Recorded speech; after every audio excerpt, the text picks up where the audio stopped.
हर हर महादेव प्रिय दर्शकों, 3 महीने की बात होगी अर्थात अक्टूबर, नवंबर और दिसंबर की बात होगी। इन 3 महीनों में कन्या राशि वालों के लिए क्या कुछ होने वाला है, इसी विषय पर चर्चा करेंगे। चाहे आपका बिज़नेस हो, चाहे आपका जॉब हो, चाहे आपका फाइनेंस हो, चाहे स्वास्थ्य हो, चाहे वैवाहिक जीवन हो, आपका एजुकेशन हो, आपका घर-परिवार हो, इन सभी के विषय में डिटेल में हम चर्चा करेंगे। 3 महीने में क्या कुछ होगा। उससे पहले एक शास्त्रोक्त वाणी सुन लीजिए।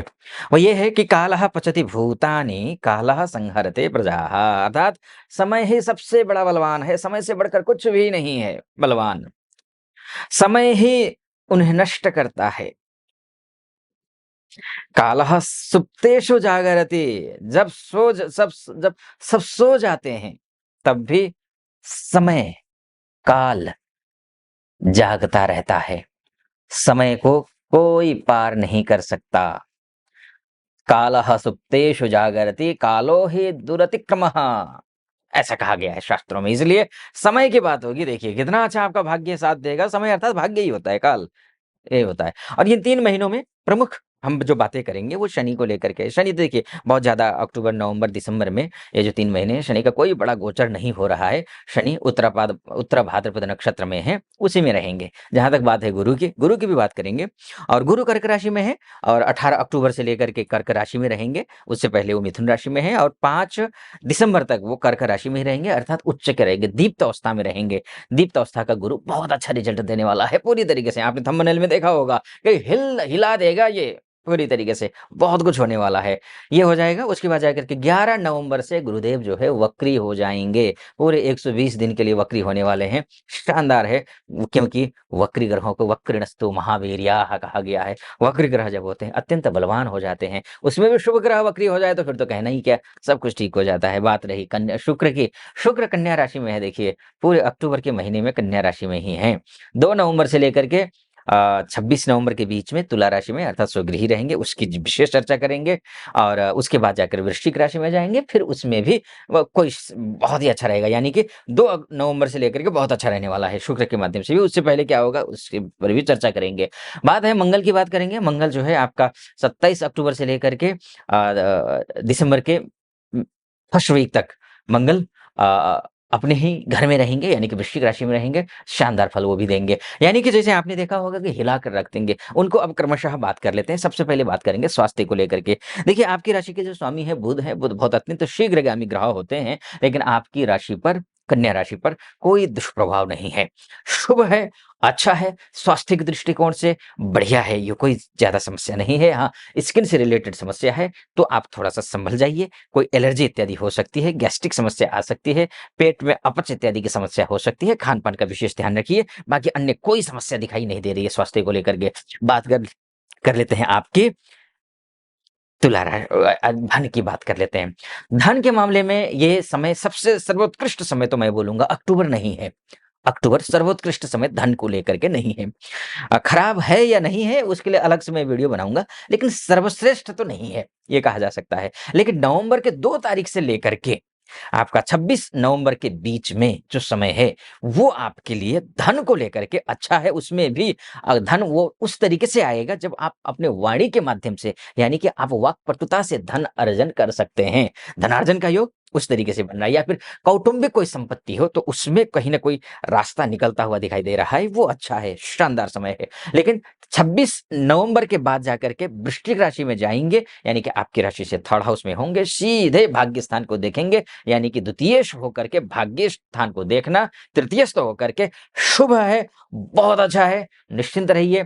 वृश्चिक राशि में भी बहुत खराब रिज़ल्ट नहीं देते हैं, बस एक ही चीज़ का ध्यान रखना है, ओवर कॉन्फिडेंट नहीं होना है, भाइयों को लेकर के, धन को लेकर के लड़ना नहीं है, भाइयों से, बहनों से, खासकर छोटे भाई-बहनों से नहीं लड़ना है, नहीं झगड़ना है। अगर उनसे उनके माध्यम से कहीं कोई काम बनना है, तो बनता हुआ दिखाई दे रहा है। शानदार समय है, अच्छा है, शुक्र के माध्यम से तो अच्छा है। बात है देखिए सूर्य भी खतरनाक स्थिति में है 1 महीने के लिए। खासकर 17 अक्टूबर से लेकर के 16 नवंबर के बीच में।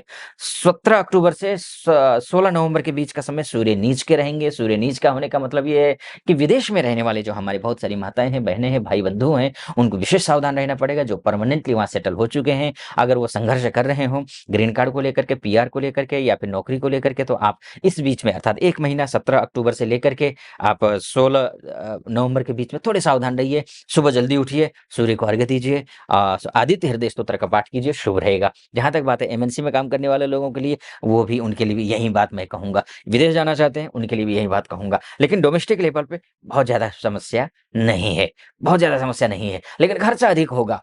1 महीना खर्चा अधिक होगा, ये भी ध्यान रखना होगा। 2 बातें मैंने आपको बताई, 3 बातें बताई अभी तक, बल्कि स्वास्थ्य को लेकर ज़्यादा कोई समस्या है नहीं, गंभीर भी समस्या नहीं है। दूसरी बात मैंने आपको धन को लेकर के, धन के मामले में समय अच्छा है, विशेषकर नवंबर का समय अच्छा है, लेकिन सूर्य नीच का हो जाएगा, इस वजह से पैसा तो आएगा, खर्च होगा। कंक्लूजन भी सुनते जाइए, है ना? लास्ट में बोलूँ उससे पहले कंक्लूजन सुनते जाइए। पैसा आएगा, खर्चा होगा, खर्च पर कंट्रोल करना है, विशेषकर मैं बोलूँगा। विदेश में रहने वाले लोगों के लिए विशेष सावधानी बरतने की ज़रूरत है। एमएनसी काम करने वाले लोगों के लिए भी, ठीक है? ये है बात। और सूर्य की उपासना तो मैंने आपसे कहा ही करना है। और अगर ये आप नवरात्र से पहले वीडियो देख रहे हैं, तो 22 सितंबर से नवरात्र शुरू हो रहे हैं।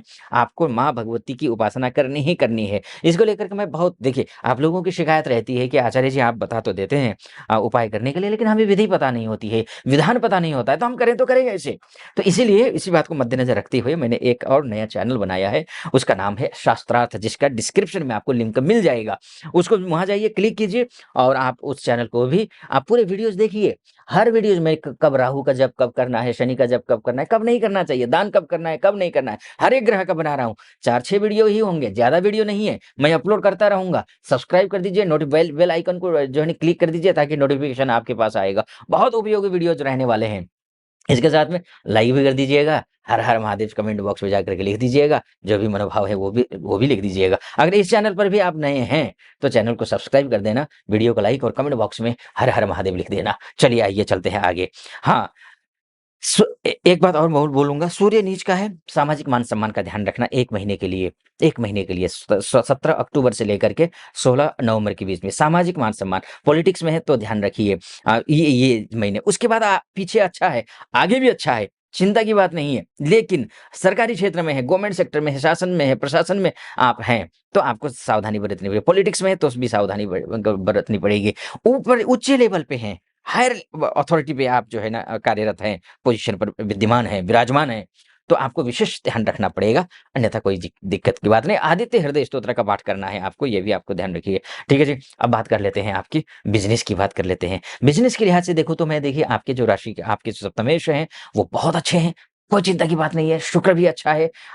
तो इसके और जो गुरु हैं, वो उच्च के हो जाएँगे, कब से उच्च के हो रहे हैं? 18 अक्टूबर से उच्च के हो जाएँगे, 5 दिसंबर तक पुनर्वसु नक्षत्र में हैं। इसका तात्पर्य क्या हुआ? इसका तात्पर्य ये हुआ कि अभी तक जितनी भी विपदाएँ थीं, समस्याएँ थीं, सब के सब खत्म होती हुई दिखाई दे रही हैं। आपका बिज़नेस अच्छा चलता हुआ दिखाई दे रहा है, आपके पैसे आते हुए दिखाई दे रहे हैं, आपकी पर्सनल लाइफ़ यानी कि वैवाहिक जीवन अच्छा होता हुआ दिखाई दे रहा है, निजी जीवन भी अच्छा होता हुआ दिखाई दे रहा है और ये बहुत अच्छा है, बहुत ही शानदार स्थिति है। शनि बैठे हुए हैं आपके सप्तम भाव में ही, तो थोड़ा-सा उत्तरा भाद्रपदा में हैं, तो थोड़े उनका खुद का नक्षत्र है, कोई नुकसान नहीं पहुँचाने वाले हैं। बस इतना है, फ़ोकस रहना है काम के प्रति। मैं यही बोलूँगा, बाकी देखिए डिटेल में मैं और भी बताना चाहता हूँ, लेकिन लंबा वीडियो हो जाएगा। अगर देखिए आप अपनी कुंडली दिखाना चाहते हैं, ये तो संक्षिप्त में है, बिल्कुल संक्षिप्त में। वास्तव में आपकी कुंडली आपका डीएनए है। अगर आप अपनी कुंडली के बारे में चर्चा करना चाहते हैं, तो नीचे नंबर है, उस नंबर पे कॉल कीजिए, व्हाट्सएप कीजिए, मेरी टीम से बात कीजिए, अपॉइंटमेंट ले लीजिए। मैं स्वयं आपकी कुंडली का विश्लेषण करूँगा। सटीक लगा हो, सब्सक्राइब, लाइक और कमेंट ज़रूर कर दीजिएगा। फिलहाल अनुमति दीजिए। हर हर महादेव।